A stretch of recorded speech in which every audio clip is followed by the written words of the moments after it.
مدینہ پہنچ کر رسول اللہ صلی اللہ علیہ وسلم نے پہلا کام جو کیا وہ مسجد نبوی کی تعمیر تھی، تاکہ تمام مسلمان دن میں 5 دفعہ اکٹھے ہو کر نماز ادا کریں اور اپنے مسائل پر غور کر سکیں۔ دوسرا اہم مسئلہ مہاجرین کی آباد کاری اور ان کے معاش کا تھا، جس کے لیے آپ صلی اللہ علیہ وسلم نے مہاجرین و انصار میں سلسلہ مواخات قائم فرمایا، جس کی مثال دنیا میں نہیں ملتی۔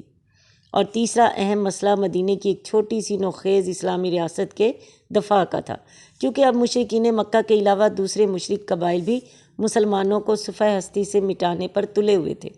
خود مدینہ میں یہود مسلمانوں کے اس لیے دشمن بن گئے تھے کہ آنے والا نبی سیدنا اسحاق علیہ السلام کی اولاد کے بجائے سیدنا اسماعیل علیہ السلام کی اولاد سے کیوں مبعوث ہوا۔ یہود کے 3 قبائل بنو قنیقہ، بنو نذیر اور بنو قریظہ مدینہ میں آباد تھے، جو آپس میں پھٹے ہوئے تھے، اور مدینہ کے مشرکوں کے 2 مشہور قبائل اوس اور خزرج کے حلیف بن کر انہیں لڑاتے رہتے تھے۔ آپ صلی اللہ علیہ وسلم نے سب سے پہلے یہودیوں کو ہی ایک مشترکہ مفاد کی طرف دعوت دی، اور وہ مفاد تھا مدینہ کا دفاع۔ اگر مدینہ پر باہر سے حملہ ہوا تو مسلمان اور یہود مل کر دفاع کریں گے۔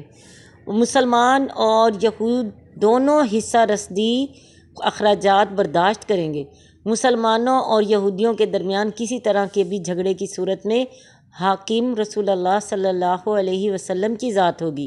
یہود کے لیے بظاہر ایسی شرائط کو تسلیم کر لینا ناممکن نظر آ رہا تھا، کیونکہ وہ مدینہ کی معیشت اور سیاست پر پوری طرح چھائے ہوئے تھے، مگر یہ اللہ کی خاص مہربانی اور ان کی باہمی نااتفاقی کا نتیجہ تھا کہ یہودی قبائل باری باری اور مختلف اوقات میں اس معاہدہ کو تسلیم کرتے چلے گئے۔ اس طرح جب یہ ریاست اپنے پاؤں پر کھڑی ہو گئی تو مسلمانوں اور کافروں کے علاوہ ایک تیسرا مفاد پرستوں کا طبقہ بھی معرض وجود میں آ گیا، جنہیں منافقین کا نام دیا گیا۔ اس صورت کی ابتدا میں انہیں 3 گروہوں مسلمان، کافر اور منافقین کا ذکر ہوا ہے، اور یہی اس کا زمانہ نزول ہے۔